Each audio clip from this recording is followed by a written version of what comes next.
we're featuring the BAR model that works at meeting students' needs.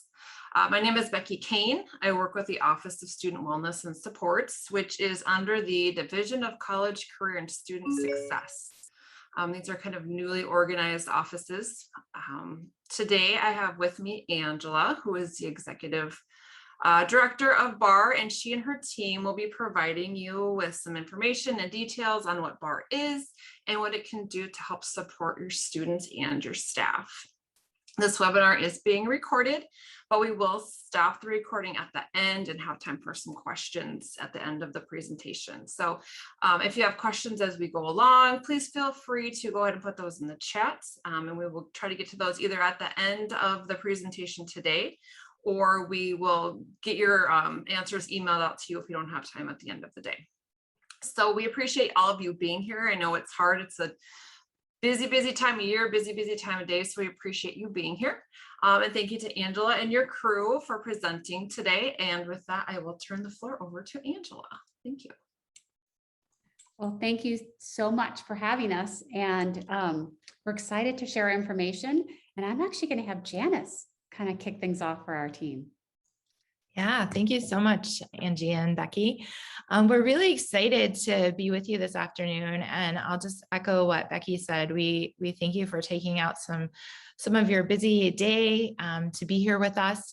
So we're here to talk about BAR, which stands for Building Assets, Reducing Risks.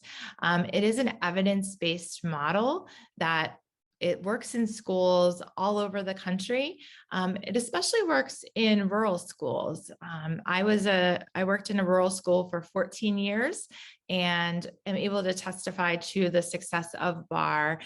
We ran a randomized control trial in my school and really saw the success that BAR brought us in bringing a system to organize all of the good work that we were already doing and really complementing the resources that we already had. So we're really excited today to share with you what that could look like in South Dakota.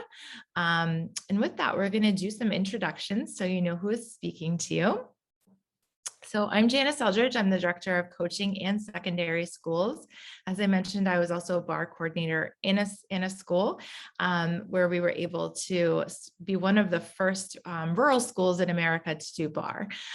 So it's a pleasure to be with you today, and I'm going to pass it to Dick. Thanks, Janice. Hi, everybody. My name is Dick Unger, and as you can see on the screen, I'm a BAR trainer and coach and mentor, and super excited to be with you here with you today. Retired a year and a half ago after 34 years in public education. I was a teacher, a coach, an administrative dean, an athletic director, assistant principal, and finally principal at Chanhassen High School, where we implemented the BAR program my final year. So excited to be here, and now I'm going to pass it off to Rob.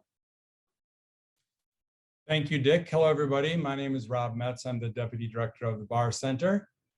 I can't claim that I came from South Dakota, but I came very close because I grew up in a small town just across the border in southwestern Minnesota.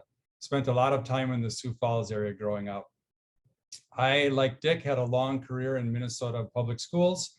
I began as an elementary teacher in 2 rural communities in Minnesota, eventually found my way to the Twin Cities area, where I became an elementary principal, a high school principal, and eventually a school superintendent. My last 19 years were spent in St. Louis Park, Minnesota, which was where the BAR model originated from. So I learned a great deal about BAR there, became a huge fan when I saw how it helped our students. And I'm thrilled to be working for BAR today. I'm going to pass it off to Angela. And thank you for that. I developed the BAR model, which I'm going to tell you about a little bit kind of on the next slide, as well as I'm currently the executive director of the BAR Center, and just once again, really honored to be here. I'm going to share a bit about the origination of the BAR model because it came from kind of needs within the school. So I was a high school counselor in a first-ring suburb right outside of Minneapolis. And after my 5th year of working there, half the 9th graders were failing a course. And I knew that the students failing a course was not reflective of the student's ability, nor was of my colleagues' ability, because I had tremendously talented individuals I was working with. but the system was not working. So I went to the principal at the time, it was not Mr. Metz, had a different principal at the time, to say, I'm going to resign. Clearly, I'm not getting the job done, and it's really important that kids pass their classes, especially at 9th grade. And he said, oh, it's not you, it's not our school, this is a national issue. And so I encourage you to come up with another model to do better. And that really was the beginning of BAR. BAR, as Janice referenced, stands for Building Assets, Reducing Risks. So one of the big tenements is kind of our tagline. So when we talk about same students, we're really talking about each and every student. So this model is, how do you impact your honors kids, the kids who are struggling, as well as your students kind of in the middle to really accelerate them. Same teachers. I am a firm believer, having worked in education now for over 25 years, that educators chose this profession because they're incredibly talented at it and very skilled at doing the work. And we've just got to give them the system to be able to realize it. And the third thing is better results. We have to be able to measure our impacts. It's just really critical that we know that what we're doing is yielding impacts for both our staff and our students. So everything that we've done has really been measured. So that's been a kind of the critical kind of start of things. As you'll see kind of from there, I put this model in place and our failure rate dropped in half in the first year. And we're working with the same students and the same staff. Over the next 10 years, not only did our failure rate stay dropped, but we had an exponential increase in students taking AP and IB courses and going to honors. And I kept thinking, this should work any place. This is not unique to our school. And so I applied for research grants. And so that's kind of when the research started. And we've been doing some of the highest level research you can do and are consistently having tremendous impacts kind of all across the country. Ari, next slide. So one of the basic kind of pillars is, once again, there's two components of BAR. One is building positive, intentional relationships. The other is using data. You'll hear kind of more about that, but how do you use real-time actionable data and have classroom teachers be able to use that quantitative and qualitatively? And how are you fostering those relationships? BAR's research started off at 9th grade. We now work in K-12. So we work in elementary, we work in middle school as well as high school, and are continuing to have really just tremendous impacts. When I talk about the impacts, if anyone would like to talk about data, I would love to talk about data. I also am not going to bore you on a Thursday afternoon into all the data, but what I will say is we have done the most rigorous research you can do on a model. We've done within school randomized control trials. So we go to a school, we train a subset of the teachers that want to be trained, and then they run school as usual, and students are randomly assigned to the teachers trained in this model, as well as have school as usual, and then we measure the impacts. So we get rid of the noise of, well, that school won the basketball championship, or that school had a tragedy. We really can tell that BAR is the difference. And what we've been able to have is these are all highly statistically evidence-based outcomes. Kids come more, they earn higher grades, they pass more classes, they do better on their standardized test scores, as well as teachers are much more effective. They enjoy working more, they see their colleagues as more valuable, but kind of that upper right-hand corner also really talks about all of the, what I would say, kind of people who have verified our results. So ACT named us the college and career going model in 2014. We also have been named the model by CMSA to reduce suicide, reduce tobacco use, reduce drinking. Evidence for ESSA has named us as the top strategy for increasing math for all students, as well as struggling students, as well as increasing reading for all students, as well as struggling students. So lots and lots of data that I'd be happy to go through, but I can say with the utmost confidence, the BAR model consistently works, both for staff and for students. This is our mediation model, and it describes how and why BAR works. As Angie said, BAR has been heavily researched, and on the bottom of this diagram, you can see 16 statistically significant areas of improvement that were identified in that research. The arrow shows that BAR works in a left to right fashion. So if you follow me over to the left-hand side of this chart, you will see that the training and coaching provided by bar trainers and coaches supports the adults in your schools. When that happens, teachers perceive that their school and their school administrator is more supportive, and they have a greater sense of self-efficacy. They believe they can make a difference. When that happens, their behaviors change. They collaborate better with each other, they use data to a higher level, and they are able to create positive, intentional relationships with their students. When that happens, the students feel that, and their attitudes change. Students feel more supported by adults. They feel more is expected of them, and they're engaged to a higher degree. And then when that happens, it makes total sense that their attendance improves and they get in trouble less and they demonstrate better social and emotional skills. And when all of that happens, the byproduct is academic outcomes. BAR shows increased graduation rates, higher math and reading scores, increased core credits earned, and higher passing rates in core classes. I can tell you that as a school administrator before BAR, if I wanted an academic improvement, I would start on the right-hand side of this chart. I would try an academic intervention. For example, if I wanted a higher math score, I might change the math curriculum. Now we have BAR schools that tell us, how did our math scores go up? We didn't change our math students. We didn't change our math teachers. We didn't change our math curriculum, and yet our math scores went up. And you can see from this chart why this happens. It's because the students were more supported. They knew more was expected of them. They were more engaged. They attended school more and got in trouble less. So it actually makes perfect sense that school improvement happens from a left to right process. And that's exactly what BAR does. I'm going to pass it back to Janice. Thanks, Rob. So as we look to improve education, we know it's really important that we approach from in a systemic way. And as Angie mentioned earlier, the two pillars of BAR are relationships and data. Having myself come from a rural school, what I know to be true about the staff at rural schools is that they're resourceful, that they are intimately tied to their community, and that they're trusted by key stakeholders. And all of those things are so important. And what we need is a way to really make the most of our limited resources, because often rural schools don't have as much access to resources as an urban school would. And so how do we do that? The way that we do that is through relationships and data. And there are three types of relationships that we're going to talk about: staff to staff, staff to student, and student to student. And then there's two types of data that I'm going to talk about: qualitative and quantitative. So Ari, if you want to go to the next slide.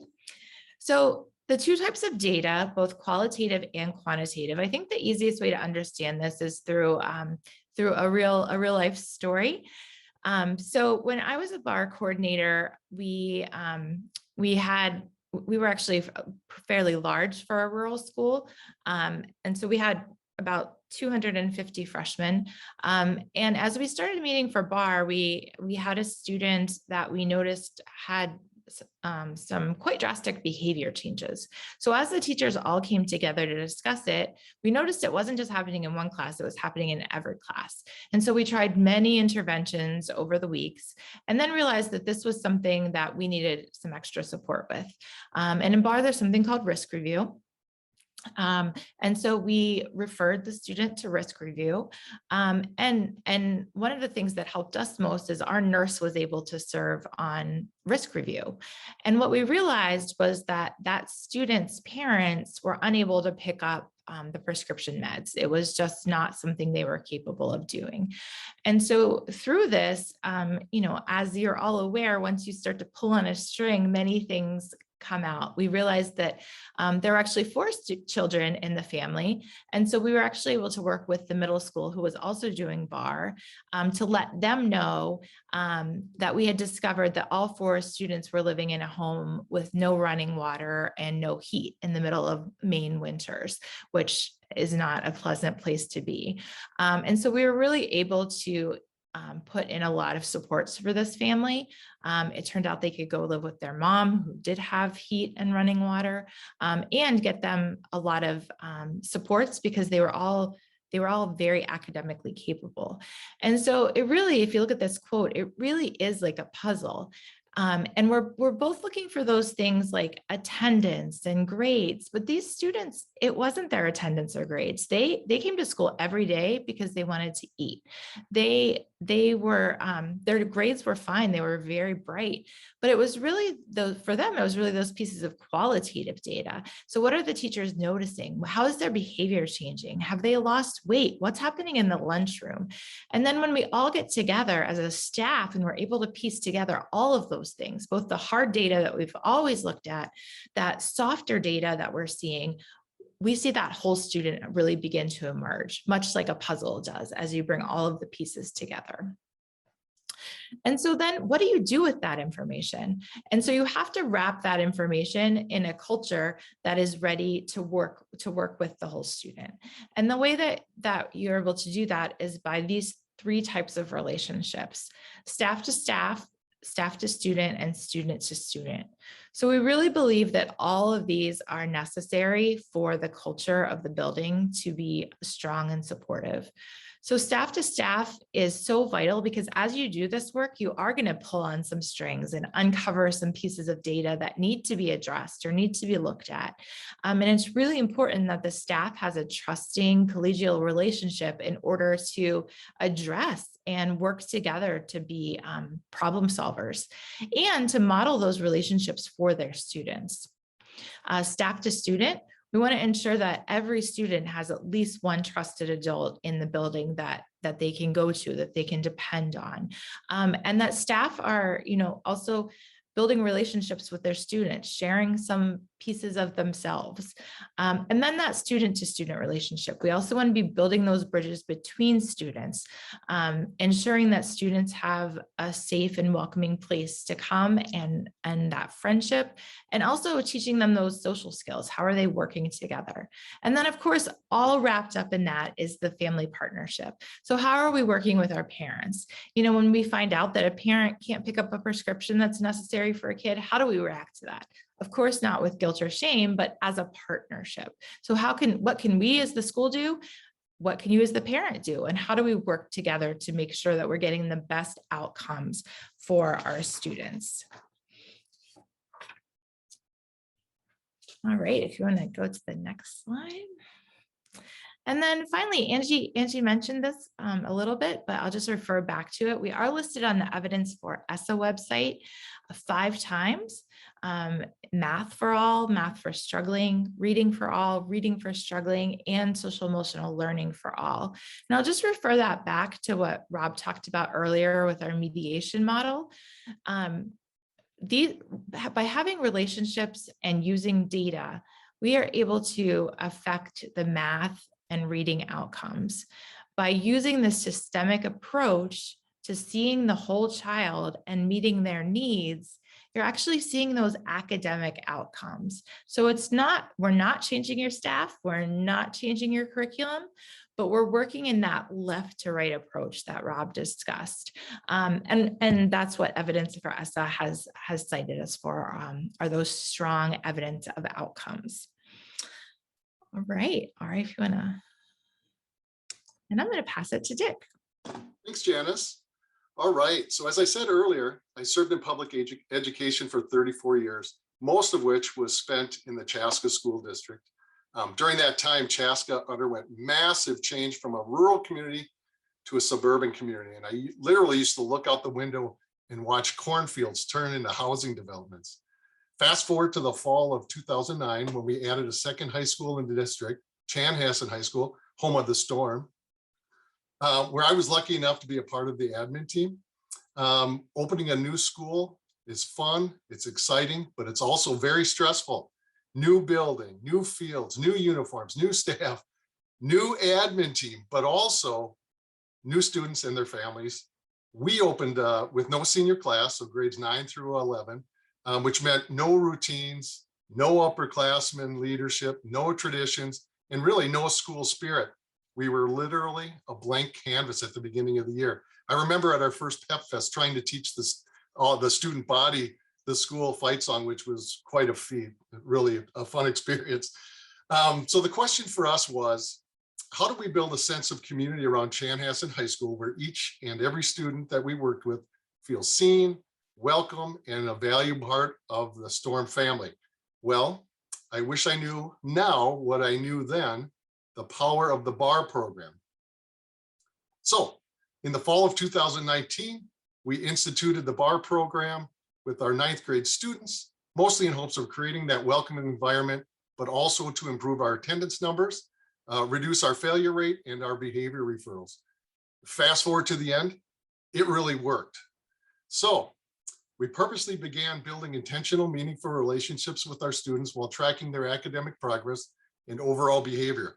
We got to know them, their strengths, their interests, and connections to school. And guess what? They noticed. And what we did was logistically, we created a bar center in our freshman wing, which was a central spot for teachers and students to meet. We cohorted our teachers and students into teams. We held small block meetings where teachers discussed their students at length. We held big block meetings where we added the expertise of counselors and the administrative teams. And then we held risk review meetings where additional school and community resources like our school nurse, our social worker, school psych, or police liaison, et cetera, viewed students through their special lens and offered additional resources to help the students get back on track. Teachers also not only facilitated our iTime lessons, which are our SEL curriculum, but they were active participants. And as a result, our student-to-student relationships began to grow. Through their iTime lessons, they learned about each other and their lives beyond the school day. We noticed that their behavior towards each other was more positive and more inclusive. And surprise, surprise, the hallways were a much more pleasant place to be.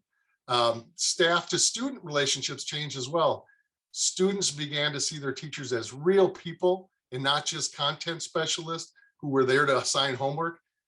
As we talked about, teachers participated in the lesson, shared their own personal experiences, and really began to have more adult conversations with students about their progress and their hopes and dreams for the future. So it was a win-win there.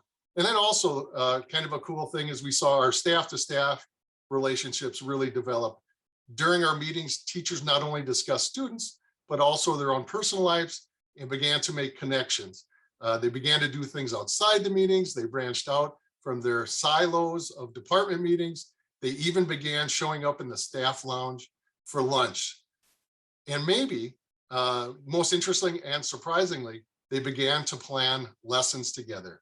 I guess my favorite example is when the English teacher mentioned that she was doing an activity about Romeo and Juliet in her class. The social studies teacher chimed in that he was teaching about the Renaissance in the world history, and that they put together a lesson working together so that students were getting that the lesson in 2 different classes. And the coup de grace was when the art teacher heard about it and taught a lesson about perspective drawing, which was of course developed during the Renaissance. So additionally, because administrators and counselors were part of team meetings, those relationships grew stronger as well.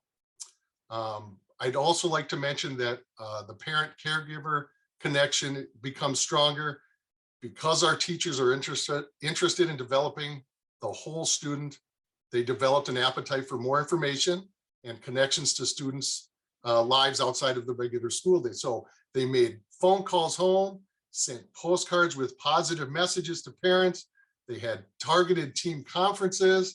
They sent weekly emails and updated information about the iTime lessons that they were teaching. And for the parents, there's also an opportunity to join our parent and caregiver advisory team to give information to the school while collecting feedback as well. So it's a win for the school. So with that being said, I know that's a bunch.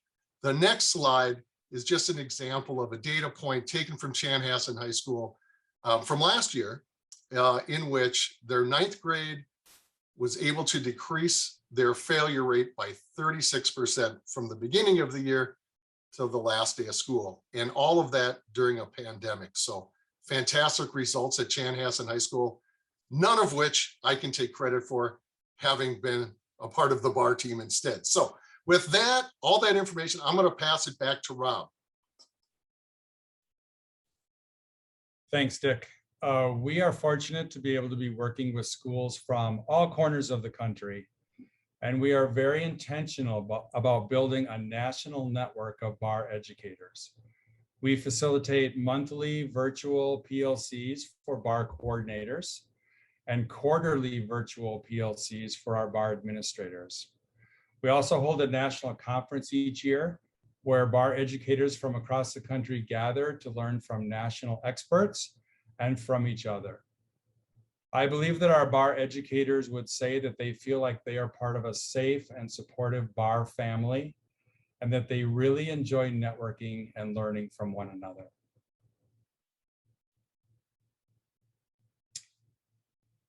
As a superintendent in my old district, I began to notice that after we implemented bar, we were saving literally hundreds of thousands of dollars.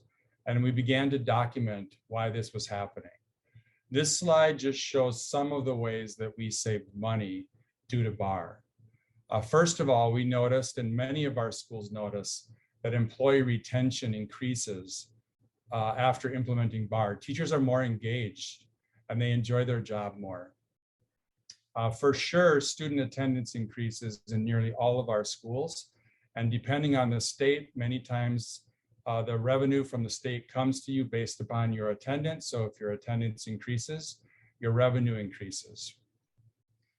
More students pass more classes, and that means that there are going to be fewer remedial courses, which tend to be more expensive. They're smaller in size. Definitely more students are going to graduate from high school. There are going to be fewer students that drop out, that end up going to an alternative school of some kind that tend to be much more expensive than if they were to stay with you for their entire career. Administrative time is recaptured. One of our principals told me in 1 year, they went from 30, he called them code red discipline incidences in his high school, to 15 or fewer. And he said, you cannot believe the amount of time that recaptured for me as a school administrator. Same thing for teachers. It's much more time saving to keep students caught up in the first place than to let them get behind and try to catch them up later.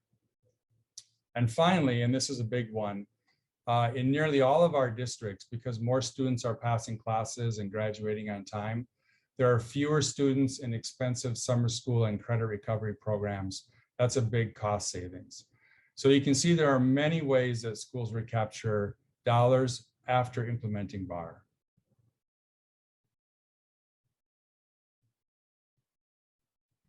So one of the things I just want to kind of clarify, it's like, what is bar? Kind of this, overall piece. So when schools take on bar, what they get is their own coach. As Dick referenced, he's currently a coach. Each coach has about 10 schools that they work with during the year. And this coach has unlimited time that they'll be meeting with the school, and they're coaching them to this bar model. It goes back to this belief that we know that your staff can do this work, and then your staff, if they follow this model that really allows the talent of the adults to come forward, it becomes a system that they continue to operate in. So what happens with bar is a school gets trained in the model, but then they have their own dedicated coach, and the coach comes on site. And after having 20+ years of research, we have lots of tools to be able to support the school in this implementation. We have lots of videos, we have lots of, for academics, rubrics that we provide to the school to say, here are the things that we know if this gets moving, these other pieces are going to keep going. We also really train the staff in some ways to become forensic evaluators of their own data. So how do you run their data, and how do you find what's often the cause of something? So Janice had recently shared with me, she had an urban school that they stated, because each school gets to state what they want to use the bar model for. And this school was really concerned about the prison pipeline. They had so many students that were continuing to to end up in juvenile justice issues. And Janice was their coach and was continuing to work with the school, and in particular, look at the discipline data. Soon in the fall, she pointed out that the majority of their discipline issues were cell phone violations. This was why students were getting in trouble initially with cell phone violations. Now, after those violations, then it disrupted the relationship, and then other issues were coming, but it gave the principal a pause to say, do I really care this deeply about cell phone violations? And it turns out the principal did not. So he said, we need to change this, because that's like, we go upstream to say, where is the issue? Where is the issue in terms of either failure rates, or where is the issue in terms of these, you know, the thing that I want to focus on. But I often think about, you know, it really is investigative work, but it becomes the school looking at their own data to say, this is where the issue is. So we have a campaign happening right now where we have these t-shirts that are going out, and it says most likely to change the world. And our schools are wearing this. This is a picture. We also believe strongly when we work in communities that we hire staff from communities, and our associate director of research and evaluation lives in South Dakota, and this is her daughter. And this is a picture just, you know, taken yet this summer, as she was very, very proud out in the fields. But this, once again, is kind of our belief that it's together that we can be building these things that are extraordinary. So together, it is how this work is done. So we're coaching to the model, but it's the staff that's actually doing the work. I think I'm actually gonna turn this over to Janice just to see if there are any questions we can answer, or if there are any kind of notable pieces. Oh, I do also really want to make sure that you know the relationship manager that we have for South Dakota is Tashina. And she is fantastic and can answer any questions that are, you know, you're not wanting to address, you know, kind of bring up right now, but be able to talk to you and share other schools that are doing this work and be able to get through kind of all those other details. But Janice, I'll turn it to you to see if there are any other things that we want to bring forward. Absolutely. We do have a few extra minutes. If anyone has any questions, feel free to drop those in the chat box, or if you would like to come off of mute and ask those questions, we'd be happy to take them.